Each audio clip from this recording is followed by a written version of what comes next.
ರೈತರನ್ನ ನಮ್ಮ ದೇಶದ ಬೆನ್ನೆಲುಬು ಅಂತ ಕರಿತೀವಿ. ಆ ರೈತರಿಗೆ ಕೇವಲ ಸರಿಯಾದ ಗೊಬ್ಬರ ಮತ್ತು ಬೀಜಗಳು ಮಾತ್ರ ಮುಖ್ಯವಲ್ಲ, ಬದಲಾಗಿ ಅವರಿಗೆ ನಿಖರವಾಗಿ ಅವರ ಗಡಿ ರೇಖೆಗಳನ್ನು ಅತ್ಯಂತ ನಿಖರವಾಗಿ ಮತ್ತು ಪ್ರಬುದ್ಧವಾಗಿ ಅಳೆದು ಕೊಡುವಂತಹ ಭೂಮಾಪಕರು ಕೂಡ ಅಷ್ಟೇ ಮುಖ್ಯರಾಗ್ತಾರೆ. ಸೊ ಅದನ್ನು ನಾವು ಲೈಸೆನ್ಸ್ಡ್ ಸರ್ವೇಯರ್ಸ್ ಅಂತ ಕರಿತೀವಿ. ಆದರೆ ಆ ಒಂದು ವಿಭಾಗ ನಿರಂತರ 6 ತಿಂಗಳಿನಿಂದ ದಿಕ್ಕು ದೆಸೆ ಇಲ್ಲದೆ ಅತಂತ್ರ ಸ್ಥಿತಿಯಲ್ಲಿದೆ. 20 ಲಕ್ಷ ಅರ್ಜಿಗಳು ಸರ್ಕಾರದ ಮೂಗಿನ ನೇರಕ್ಕೆ ಬಿದ್ದಿದೆ, ಆದರೆ ಅದು ಜಡವಿಡಿದಿದೆ.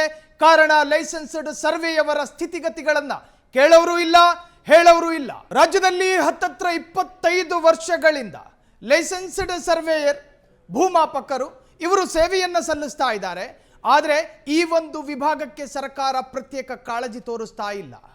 ಕನಿಷ್ಠ ವೇತನವನ್ನೂ ಕೊಡದೆ ನಿರಂತರವಾಗಿ ಒಂದು ತರಹದ ನಿಶ್ಶಬ್ದವಾದ ವೇದನೆಯನ್ನು ಕೊಡ್ತಾ ಒಂದು ತರಹದ ನಿಶ್ಶಬ್ದ ಧರ್ಮ ಸಂಕಟದಲ್ಲಿರ್ತಕ್ಕಂತಹ ಈ ಸರ್ವೇಯರ್ಗಳ ಪರಿಸ್ಥಿತಿ ಏನು, ಈ ಬಗ್ಗೆ ವಿಸ್ತೃತವಾದಂತಹ ಚರ್ಚೆ ನಡೆಯುತ್ತೆ.